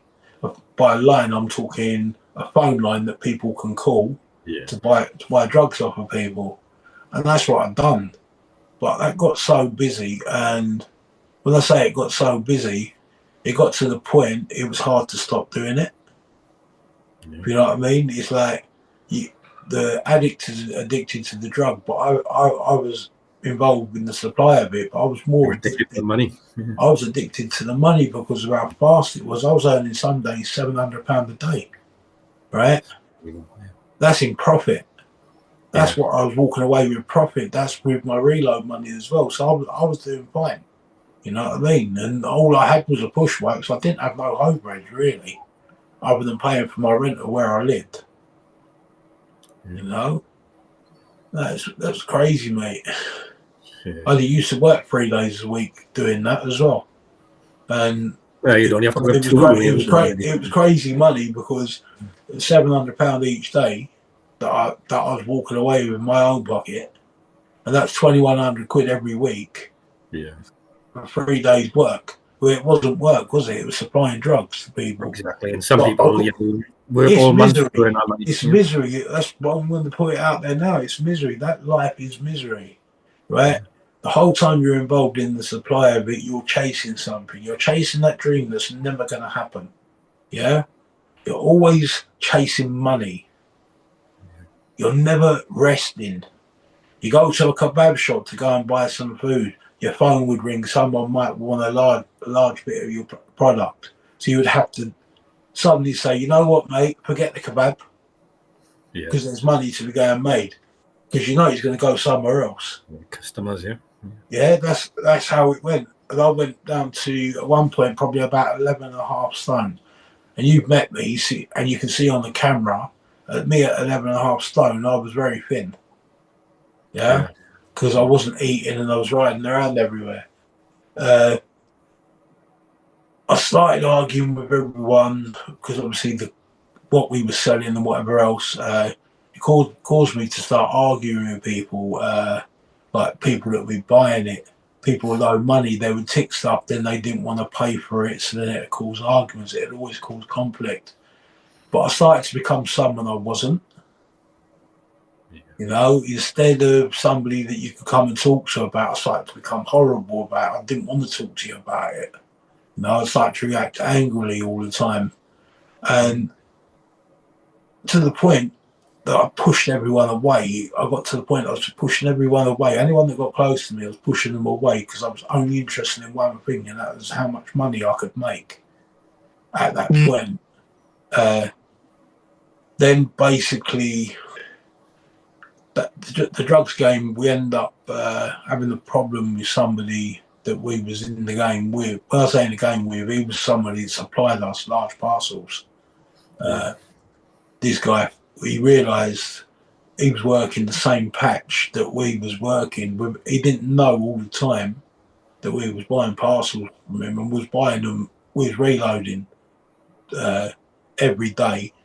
Once a day we was reloading. Every time we reloaded, it's 700 quid profit. It was 750 to him. And because he realised it, he started being a sneaky little bastard and he tried to nick the money. Tried to run off with our money, and obviously in that kind of game you can't let someone run off with your money, and the guy ran off with the money. It's about reputation, isn't it? And, yeah, you got a reputation, and obviously then there's arguments, some heated words are said over the phone and whatever else. He brings a man down with a gun in a bag, come to meet KK. That was who I was known as at that time. That was my nickname, KK. Come to see KK. I'm going to show him what time it is. And that was to my runner. That was my runner. Bear in mind, I'm 26 years of age at this point. And I come to my runner and said, where's KK? And I'm like, they've done what? Next day, the geezer got grabbed from the side of the road and took off. You know?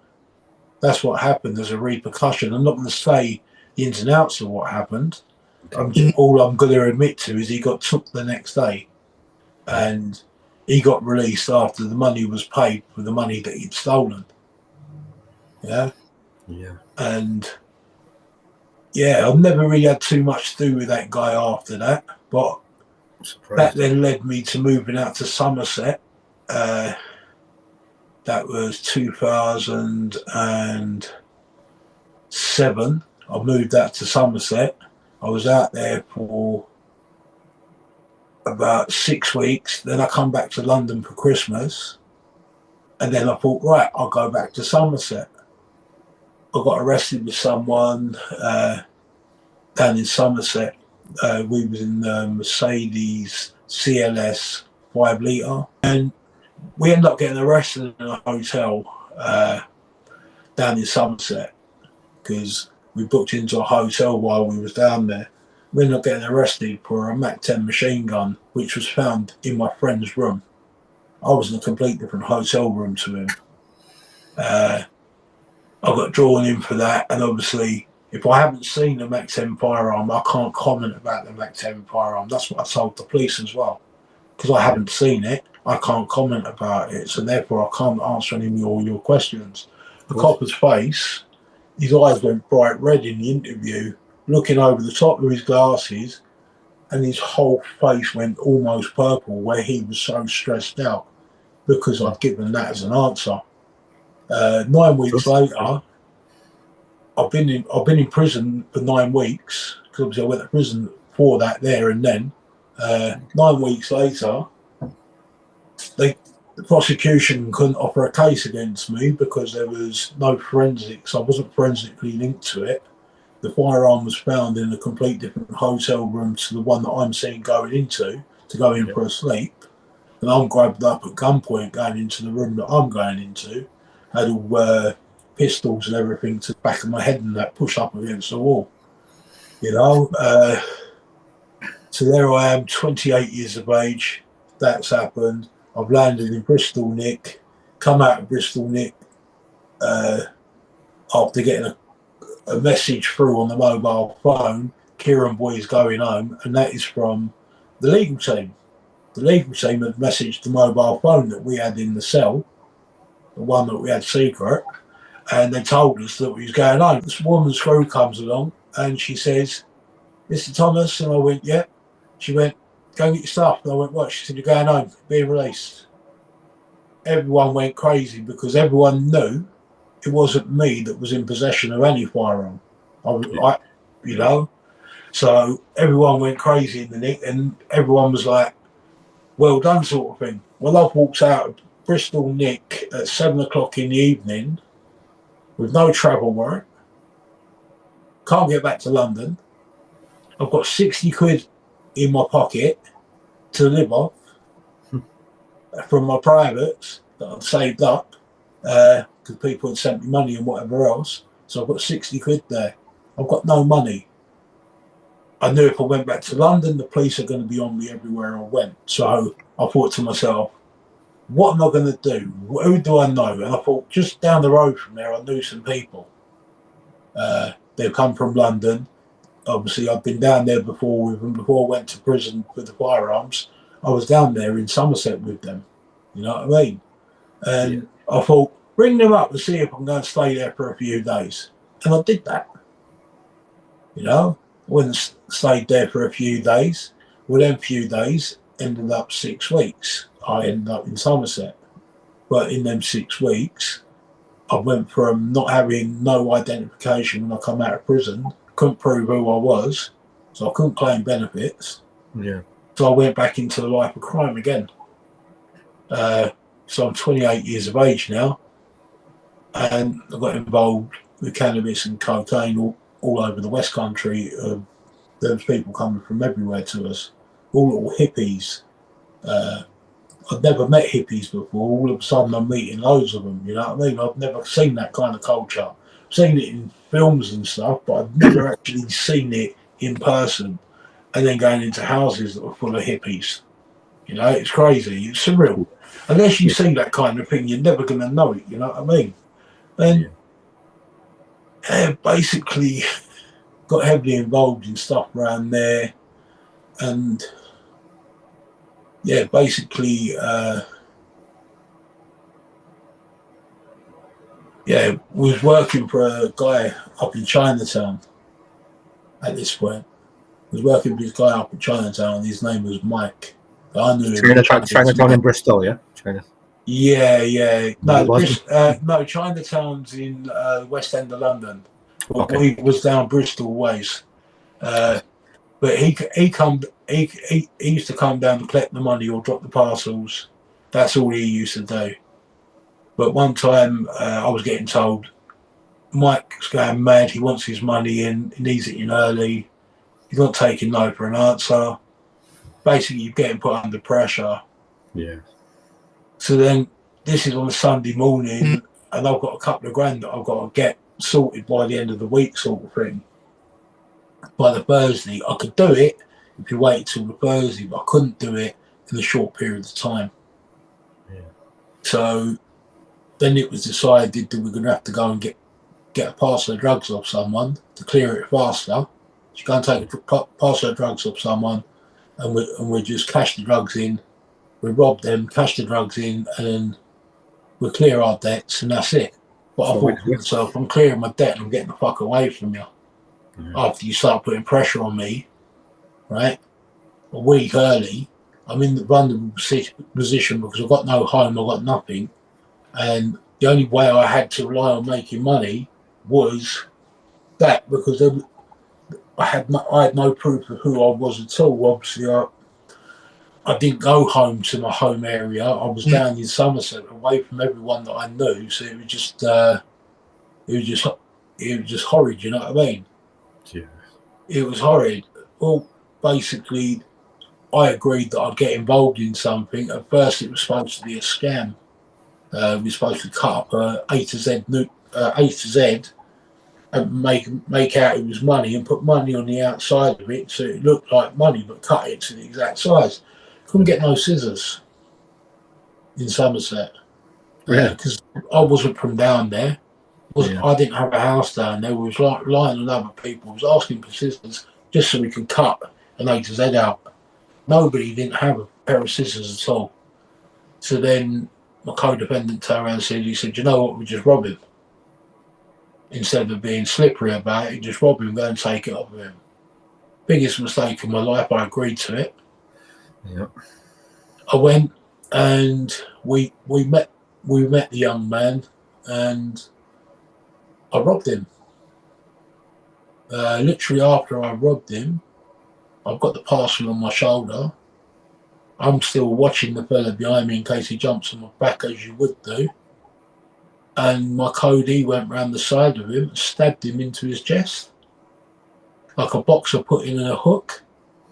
Yeah. Literally that kind of motion. And he stabbed him. I see the fella fall backwards, and obviously then I thought, hold on a minute, where am I? Yeah. What the fuck am I doing here right now with him? Yeah. What the fuck?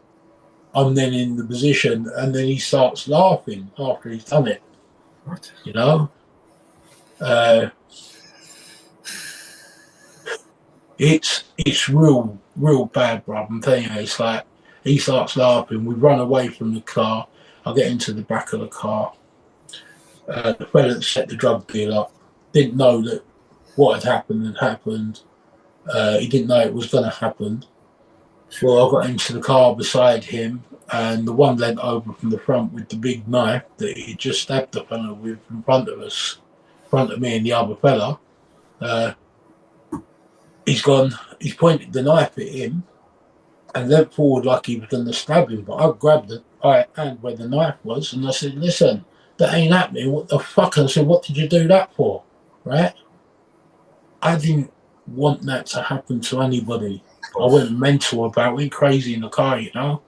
And the other two people in the car actually, when they gave their statements, when they basically said what had happened, they basically saved my life, because they told the police exactly what went down and how crazy I went when he done what he done, because I wasn't part of that.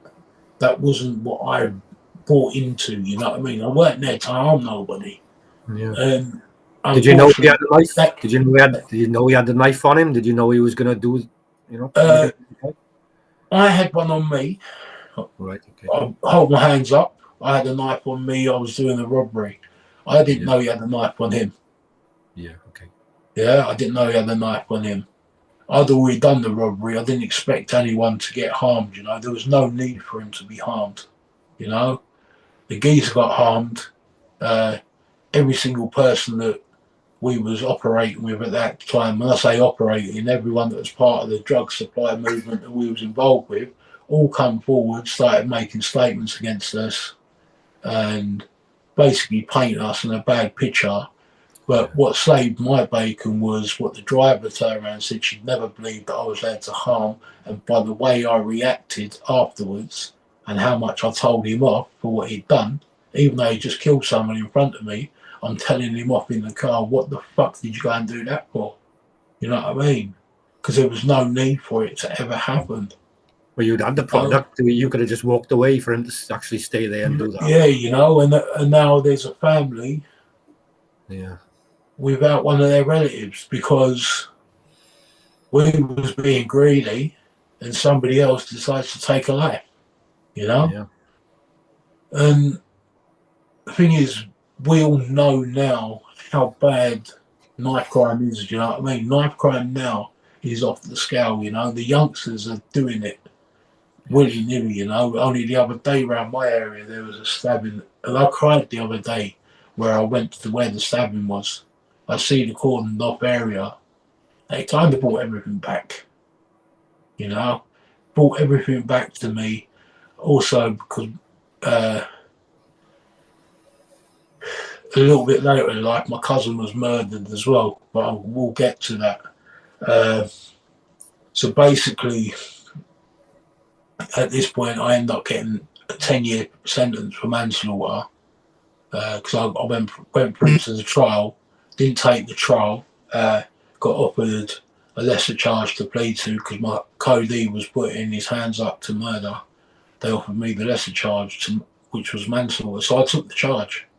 I went from looking at a minimum term of 30 years to being told that I was probably going to get a straight 10 and my barrister would eat his wig.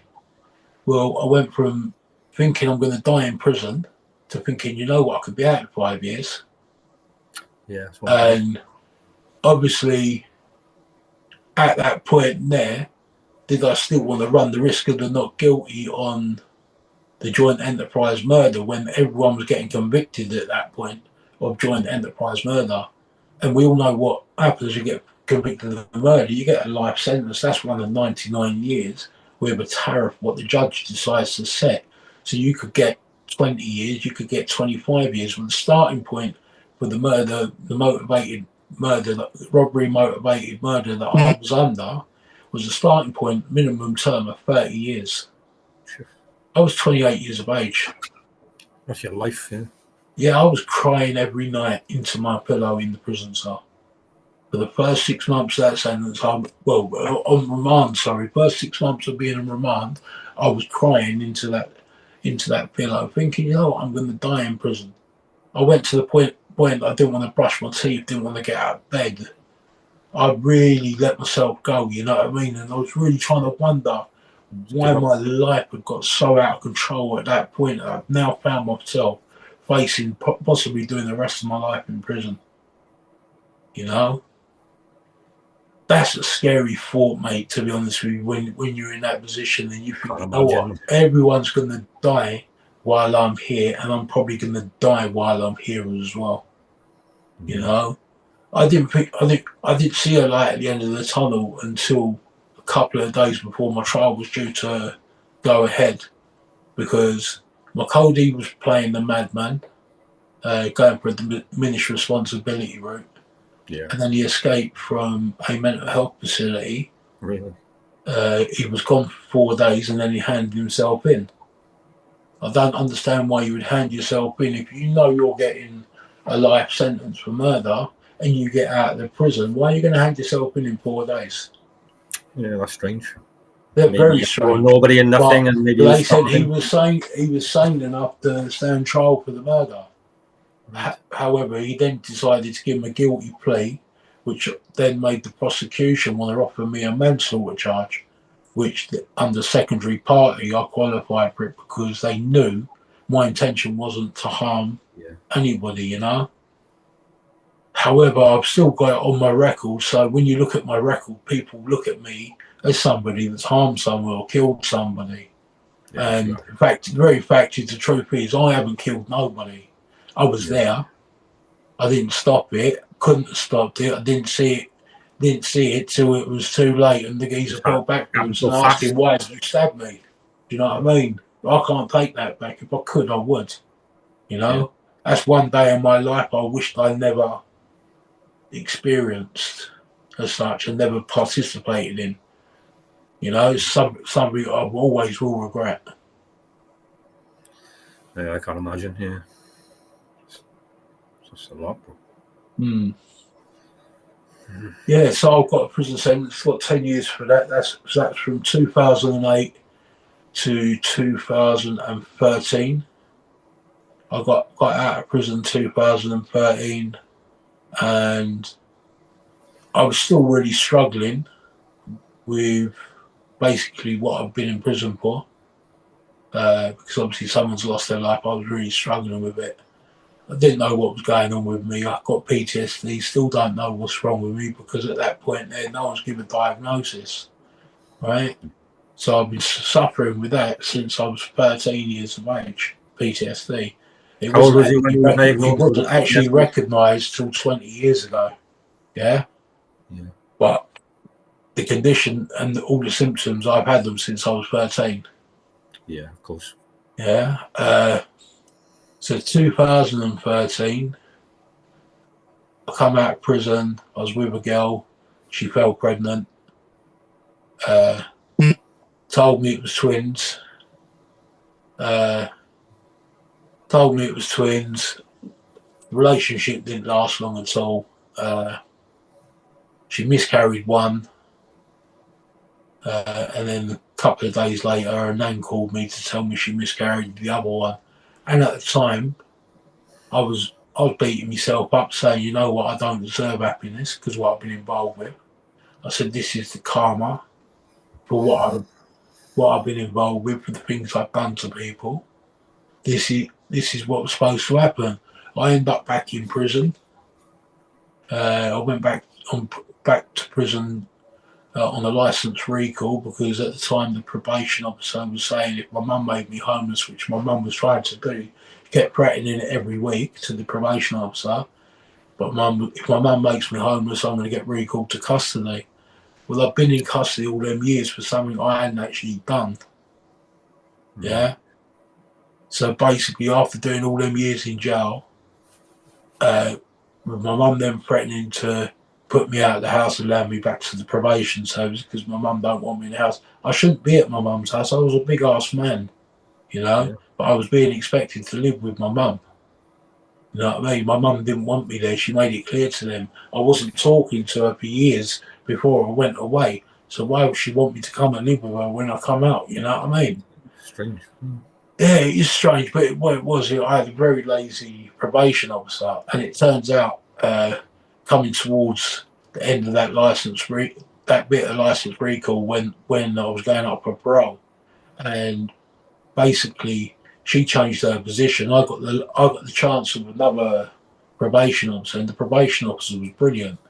She noticed stuff where the ones used the wrong risk tools to assess me. There's so many different things that was wrong. Well, basically, I didn't stand a chance with this one, the original one. Then I got the new one who stood my corner, and she actually fought for me on the parole board because she knew I'd been given a really unfair chance the time before when I was out. Yeah, so basically, then I met my partner, who I'm still with now. After I come out, I was probably out about 25 days or something like that. And I didn't know my partner before this point. I'd started doing a bit of Muay Thai in the local gym to do a bit of training. Basically, come out of prison, I was I was a personal trainer. That's the mode that I was in. I was training. I thought, right, join the Muay Thai gym. Then start speaking to the bird that I'm still with now, 9 years later. You know, she deserves a medal to put up with me for 9 years, to be honest with you. So not 9 years, with nearly 10 years. It's 9.5 years now. Like we've been going, and that's when we met. So I come out then. I've been out of prison probably about 6 weeks. I think no, 8 weeks. I think I've been out of prison, and my cousin, unfortunately, was attacked on the night out. He went to a bar called the RE Bar in Eastcote in Ruislip. He was there with his partner, his girlfriend at the time, and they were standing on the dance floor, and he had his other cousin from his mum's side, because it's his dad that's my mum's brother. So from his mum's side, so he's basically like a second cousin to me, was out with my cousin, and they was on the dance floor, and a little argument broke out, and it wasn't really an argument. It wasn't a provoked thing, because I've seen the camera evidence, you know. The argument broke out on the dance floor, and the geezer just turned around and he's pushed my cousin, and when he's pushed my cousin, he's then pulled out a Stanley knife and cut my cousin from his ear down across his neck down to his chest. When that actually happened to my cousin, I was fishing over in Dorking at the time that night. I got night fishing with my friend because I've been away for all them years. I wanted to go away and do a bit of fishing with my friend. You know, I was starting to rebuild my life. I've got a girlfriend, I've got a flat, I've got a job, I'm scaffolding every day at that point, and everything seemed to be going good for me. It couldn't have been going no better. Then obviously I was fishing on that lake, and then my cousin gets murdered, and it all starts going proper south, you know. Yeah. Basically, my phone fell in the lake while I was fishing on that lake. I took the cast out, and as I've got out, the phone was secured in the pocket. It's come out the pocket straight into the lake, and about 2-3 foot of water. So I think I can't use my phone. But then my friend comes over to me with tears in his eyes. He said, "Kieran, I've got to talk to you something about what's happened last night." He said, "I don't even want to be the one to tell you this." Little did I know, he'd been on the phone to my mum before coming over to me, and she told him not to tell me. But he couldn't keep it to himself and see me having a fun day, enjoying myself, to know full well what kind of worms I've got waiting for me. He couldn't keep it to himself because it's too much. Yeah, of course. He come and said to me, he said, "Kieran, I've got to tell you, your Uncle Sean's boy Josh." And I went, "Yeah, he got murdered last night." And I just broke. I remember where I was by the lake. I was by the lake, and I remember saying to him, I said, "Listen, we've got to get back to my mum's." I just packed up my rods, didn't I didn't cut the lines, and I think just folded them up. Lines were loose, put them in the back of his motor, went home. And I drove home because he was only a new driver at that point.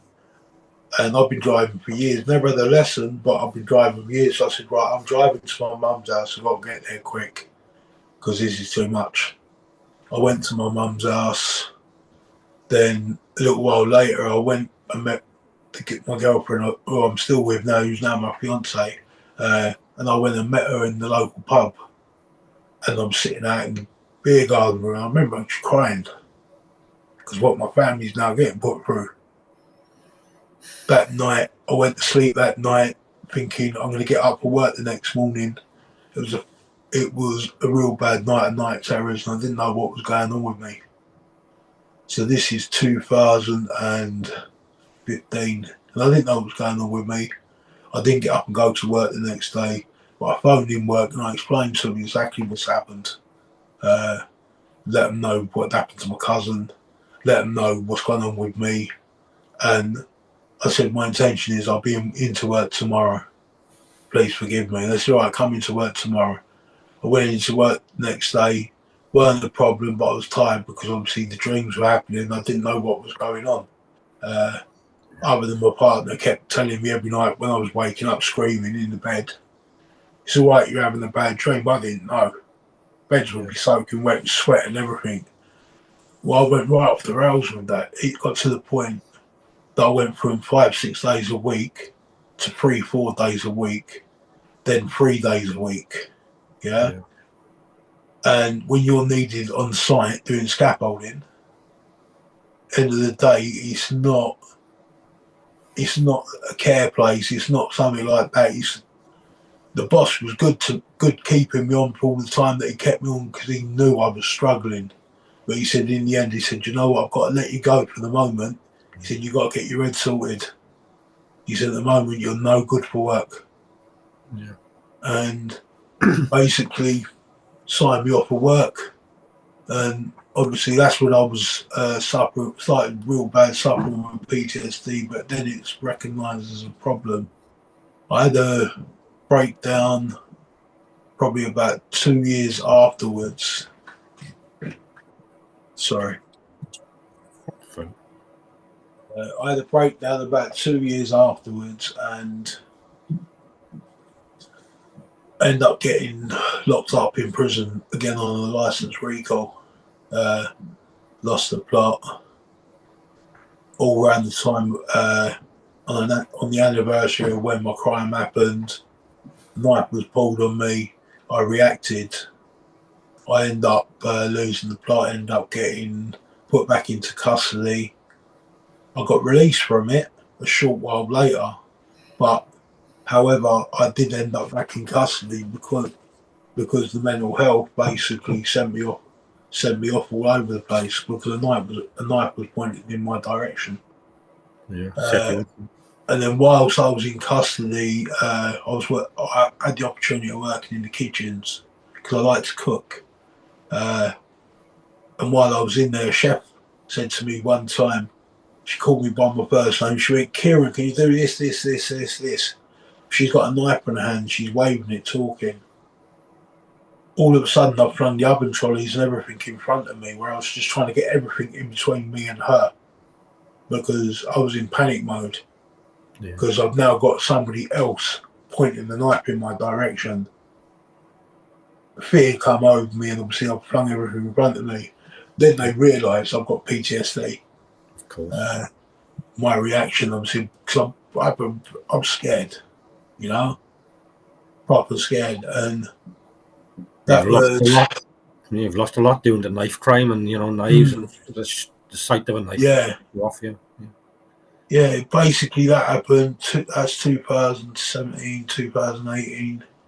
I tried to kill myself multiple times over a 5-year period. I tried to kill myself at least 10 times. That's what's down on my medical records. This is leading up to 2019.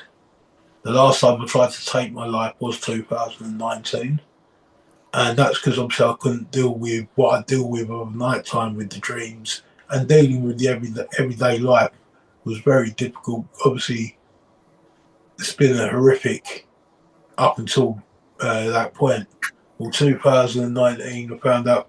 I tried to kill myself in 2019. My uncle found me, and basically, when he found me, I was producing blood from my throat where I'd been throwing up, and because all the tablets I'd taken, I was throwing up blood and everything.